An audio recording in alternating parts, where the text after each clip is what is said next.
Hello, everyone. Welcome back to Crypto's News. It's me, your boy, your friendly neighborhood Crypto, aka Omar Bam, here, excited to have put together a show covering everything happening in crypto today to make sure you know what's going on and you make the best decision for yourselves to do well in crypto. And it's been a nice change of tides recently, and you definitely want to be paying attention. And I want to definitely be covering the journey with you. So thank you so much for joining me. We're going to go ahead and get started here with the news du jour. Let's take a look at the prices. Bitcoin up 0.5%. It actually just dropped below 23,000. Oh no, it's pretty much there. This is just an average. It's at $22,999 here on CoinGecko. It actually just dropped right now by that dollar. Wow, things are so different now. Although it does look like it wants to definitely push higher and try again for maybe 23,500, but it's been a lot of rallying recently, so I like to see things cool down for a bit so that we can have legitimate pushes forward. You have Ethereum at $1,615. Oh, what's up, Josh? Nice to see you, man. Hope you're doing well. We have it down 0.7%, but pretty much flat across the board. Not too much to say about the prices right now. Insider trading. So recently we talked about how Moodys had downgraded some of the corporate family investments you could get into Coinbase, and how it just was a situation where Coinbase's finance were not looking as good and they might have potential for problems down the line. So basically they downgraded their rating, their credit rating. Moody's does this for all sorts of different stocks and companies, but they seem to have been coming under their own kind of scandal, which is interesting. So I had not known about this, but it looks like Moody's themselves had issues with insider trading themselves, where and surprise, some of the private confidential information that they receive, they had leaked out to a hedge fund, by a founder, Rajaratnam, who had basically heard a tip that Hilton was going to be bought by Blackstone Group, and the Moody's analyst who worked at Moody's was paid $10,000 in 2007. And when Rajaratnam heard about this, he purchased 400,000 shares of Hilton stock after getting that tip and booked a $4 million profit. So Moody's not completely clean, you know. It pays to be inside one of these financial groups. So untransparent, unlike crypto, right? Anyway, it's coming out now about a lot of the different things, the assets that were confiscated during the trial against Sam Bankman Freed, the disgraced founder of FTX. So you can see here, for example, on this article in Insider, he held $50 million in a tiny rural Washington State bank that had just 3 employees in it until he invested in it. But they seized, the $50 million he had deposited into that. They seized a bunch of other things you can see in this court document that came up on Friday. They took those shares of Robinhood Markets, over 55 million shares of Robinhood Markets. He had about $20.7 million deposited in these account numbers at EDNF Man Capital Markets, held in the name of Emergent Fidelity Technology. So he liked to create different companies and create different entities to basically hide money in and try to remove himself, like you might with some sort of LLC or whatever, to distance yourself. But they're being seized in this personal case against Sam Bankman Freed. Interestingly, you can see the $50 million here at that Farmington State Bank that eventually got named Moonstone Bank when he invested into it. They had those 3 employees only before growing. That was reported on by the New York Times originally.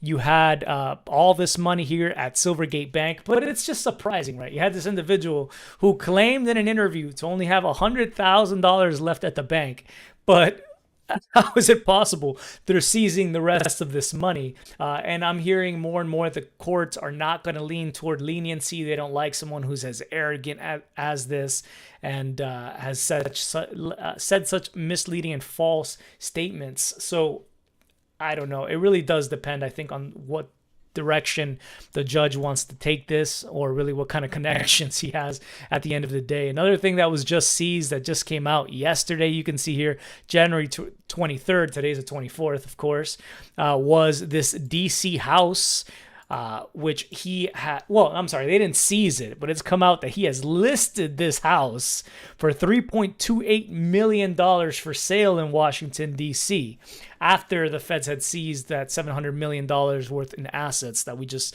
looked at. So this house was somewhere that he had back-to-back parties, as you can see here. Shortly before FTX's implosion, the New York Post wrote, the pandemic preventing nonprofit of his hosted 2 back-to-back parties at this address for this house that he's selling, one for Democratic dignitaries and the other for Republican hotshots, both with a vegan-heavy menu. We know that he's supposedly vegan, right? But incredible. He only has $100,000, but he also is able to suddenly find this house. Remember, he has, oh yeah, I have this house. I should sell this house for $3.28 million. So I guess maybe he didn't have the cash, as we suspected. He had plenty of other assets, although it does look like he had the cash, looking at the assets that they did confiscate inside of various accounts. But anyway, if you're in the market for a house in DC that's going to be close to all the politicians, if you're going to try to play the Sam Bankman Freed playbook, then you can look at this elegant 4-story Victorian brownstone. Features of the home include 10-foot ceilings, an elevator that services the entire house. We can't be bothered with stairs, right? The vegan diet should be enough to help us. Who cares about exercise? And a large chef's kitchen that was recently updated and comes with a walk-in pantry. Plenty of other features as well. And he also had this Bahamas estate as well, as far as I know. So like I had said in response to reading this news on Twitter, he finds houses and different assets for sale like you might find pocket change or some long lost crypto dust that you had on a long lost exchange. That's pretty much how Sam Bankman Freed pulls money out and assets. Quite ridiculous. But yeah, we'll leave him behind for now. I just wanted to give you guys a tip on something that I heard about today. This is by Index. So it's an index token that seeks to have different staked options for ETH, indexing those different options. So it's going to have the weighting for 3 different tokens in it. It's automatically going to rebase and accrue rewards within it.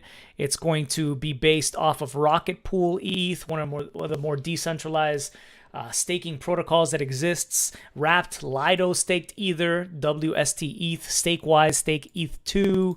It's going to have a streaming fee, which seems reasonable, of 0.25% or 25 basis points. You can pick it up on Ethereum Cow Swap. You can mint it using some sort of flash mint thing that I haven't tried out myself.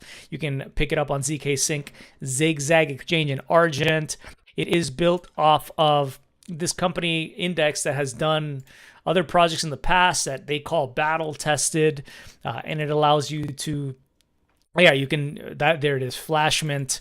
It can easily be, it's going to be called DST ETH, can easily be purchased on a DEX and so on. But if you don't want to put all your eggs in one basket like Rocket Pool or one of the others, well, you can perhaps pick up this Index token instead. It'll help with diversification for these different protocols, so no one of them becomes too dominant. It should eventually add even more of these different protocols based on things like security, security, transparency, and liquidity. They're saying that's part of their inclusion criteria.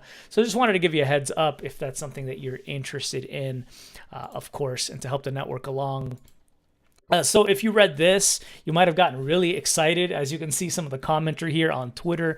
Bitcoin Magazine wrote, just in, EU committee approves BIS policy. So this is like the bank for banks to let banks hold 2% of capital in Bitcoin. So wow, you just read that and you're like, whoa. So these European banks are going to put 2% of their capital, we know the rich, into Bitcoin?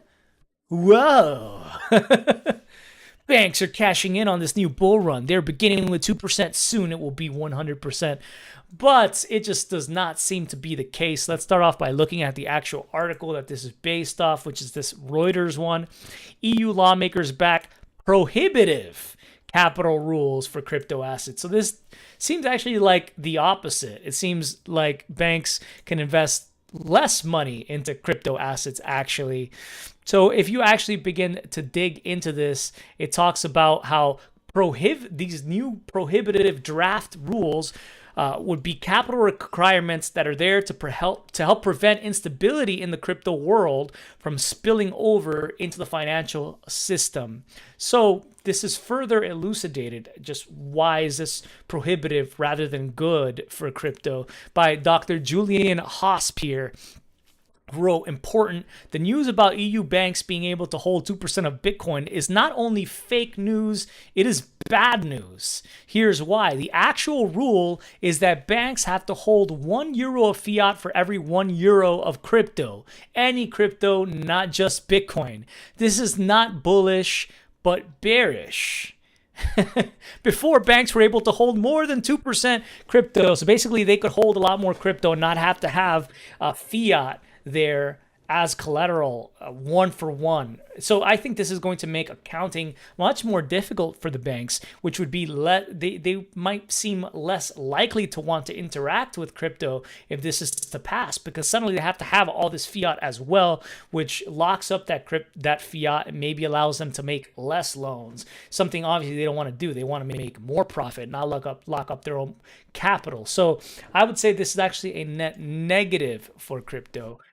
Pretty much everything that we see with these banks is that they want to keep control. They don't want to cede control to crypto. That's really what this is about fearing the outflow of money from traditional controls that they have and into something that is decentralized and gives you and I a little bit more of a say.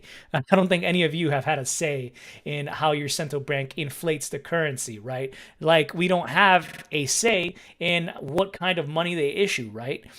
For example, central bank digital currencies. We're just hearing about a new announcement that the Saudi central bank is doing with their own central bank digital currency experimentations. This has been going on for a while, but they're talking about a new phase of the project that is going to focus, like we've heard other central banks do, on wholesale CBDC use cases in collaboration with local banks and fintechs. What about in collaboration with the actual person, with allowing everyone to run a node in their house, maybe get a say, maybe get a vote? No, you're too stupid. You're too economically stupid. The schools will not teach you very much about that, at least here in the United States, with my own education. But yeah, this is a joke, really. It's a way for them to keep the system operating the same way it has, which is at the behest of the average person, which I think ultimately is what crypto is trying to solve. Decentralized crypto is what I mean, not this fake crypto, these centralized cryptos. Anyway, I think that the time for cryptos to shine, of course, has yet to come, as I've been saying for years. Not that it won't. One possible scenario for that, I think unlikely, but possible scenario, was outlined here by Adam Cochran, who had this tweet to say today, which I think would be an example of a scenario where crypto would explode in adoption and really in people becoming aware of what it truly is for, or at least why it was created by Satoshi for. So Adam Cochran wrote, one weird black swan that could actually be good for crypto is the US debt ceiling. If we ever actually hit the cliff and default, don't raise the debt ceiling, so on, then global fiat confidence will be a mess, and so will bonds. So really just commodities left in some sort of scenario where there is a lockup, a freeze of the system, as we came close to, we hear from the central bankers themselves in 2008. It's a distinct possibility that this could happen. So really only commodities might be left, and most you can't easily send online, and you can't really use them easily online. Cryptos would be the big winners in that sort of event, especially if everyone has private wallets, holds these cryptos. It doesn't matter if the banks lock up, you can still use them to send value to each other, pay for things.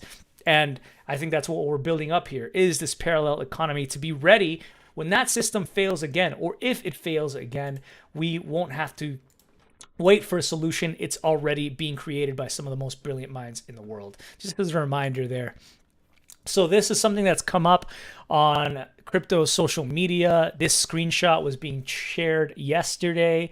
I haven't seen it for myself, but it wouldn't be too much of a surprise if you've been following the news that came out in September of 2022, where it came out that in a partnership with another company, Best Buy was going to be allowing for the sale of these crypto hardware wallets, ledger wallets, in their physical stores. They have over 1,100 stores here in the United States. It's a huge electronic retailer, and it does seem that this is now available in stores. You can see if you zoom into this, they're selling Ledger Nano S Pluses and Ledger Nano X's in different colors, actually, at respective price points. It looks like a beautiful display, which would be good for the adoption of crypto. I think you see $150 here. That's for the Ledger Nano X, which has wireless capabilities. And you have the Ledger Nano S Plus there on the right. That's retailing for $80. You can see it looks like they have the Ledger Nano S perhaps here for $59. It's hard to tell by leaning into there. Although I think they discontinued I thought they discontinued the Ledger Nano S. But this would be nice. It's going to show that crypto is more and more leaving the digital world and entering the physical world and reaching new audiences. There's a comment here by RHH Keeley, which I think is interesting, and I will share with you now. This was put up on Reddit. He wrote, Best Buy's operating model quietly moved away from sales in the early 2010s and into services and showrooming.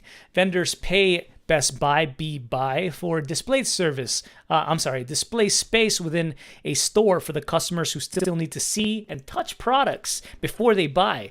On top of that, they know that regardless of whether a customer buys there in the store or anywhere online, there is a high likelihood that the customer can't figure out how to properly use their fancy new gadgets, and they will gladly pay Geek Squad to get them going. If you go into Best Buy, there's usually a little section there with 2-3 individuals who are servicing electronic products. They're repairing computers at kind of pricey points, but that's the service that they operate for. And they can even come to your house and do these repairs. And they're called Geek Squad, if you don't know.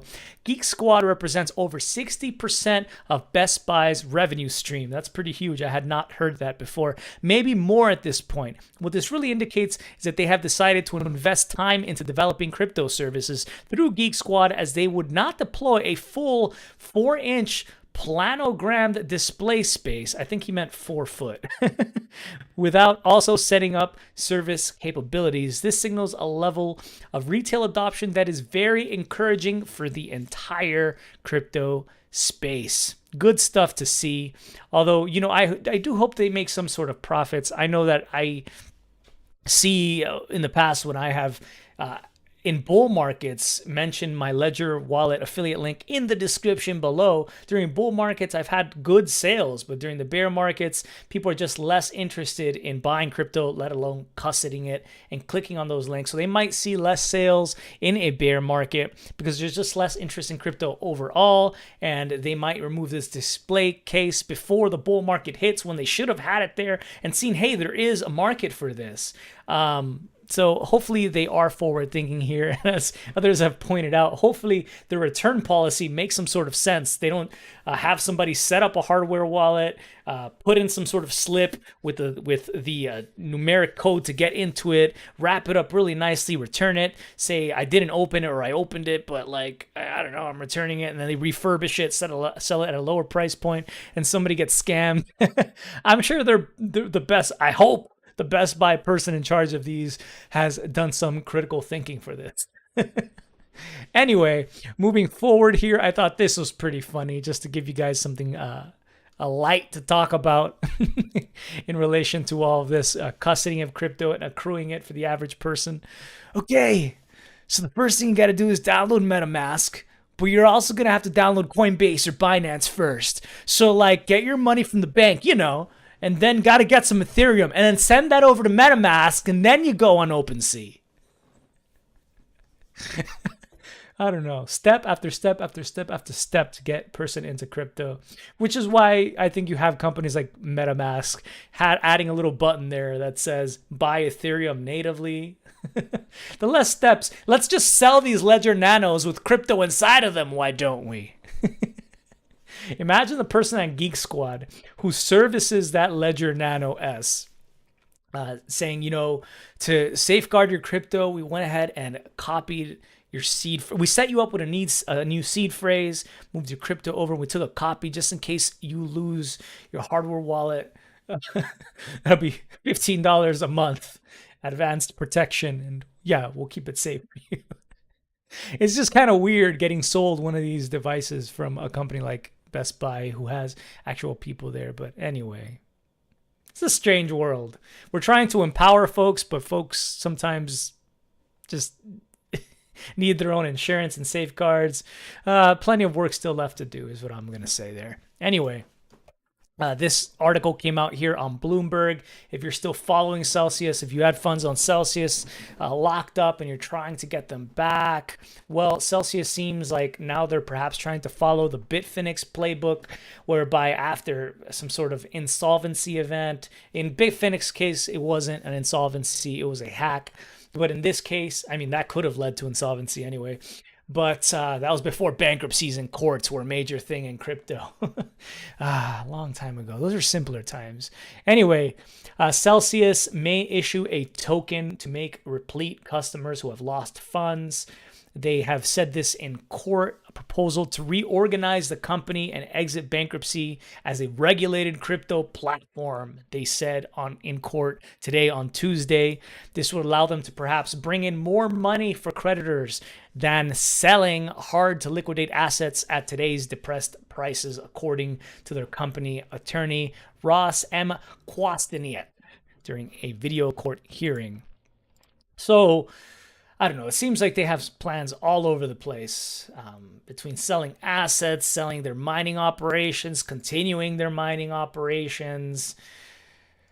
I don't know. It gets old. At this point, we'll just see where we go. But in an event like this, it would basically be that they create some sort of new token, because there was already a Celsius token. So I don't know what they would call this one. Create a new token, and slowly, I don't know, through fees that they generate in their new platform, if people actually trust that platform, put money into that token, buy back that token to eventually raise the price of that token, or buy back that token wholesale from customers who accept it and keep it, and eventually make customers whole that way. That did work out for Bitfinex Leo token holders, but I don't know how this would work for Celsius. I probably have less faith in Celsius doing this rather than with the Bitfinex token, which took something like, 4 or 5 years for them to make customers whole, which is really not that much. Again, before bankruptcies and regular courts. Anyway, I will leave this here for you guys to check out, this meme that was circulating on Twitter today. Celsius, sorry for rug pulling everyone. Also Celsius, I'll frickin' do it again. They already had their token, man. Anyway, here's our quote of the day as we wrap up here, by James Stewart. Unrelated to things, but I think it does relate to the bear market and people who are trying to convince you prices are going to be going down to even more Goblin Town. Fear is an insidious and deadly thing. It can warp judgment, freeze reflexes, and breed mistakes. Worse, it's contagious. I think in crypto, we've come to realize this is all quite true, especially if you've done any sort of trading. I think if you're one of those buy, invest, and hodl forever hardcore hardcoin maximalist diamond hands, then you probably sleep a little bit easier at night. You just buy over time, right? You just continuously buy no matter what. And there are more of those people who have their auto buys on Coinbase, etc.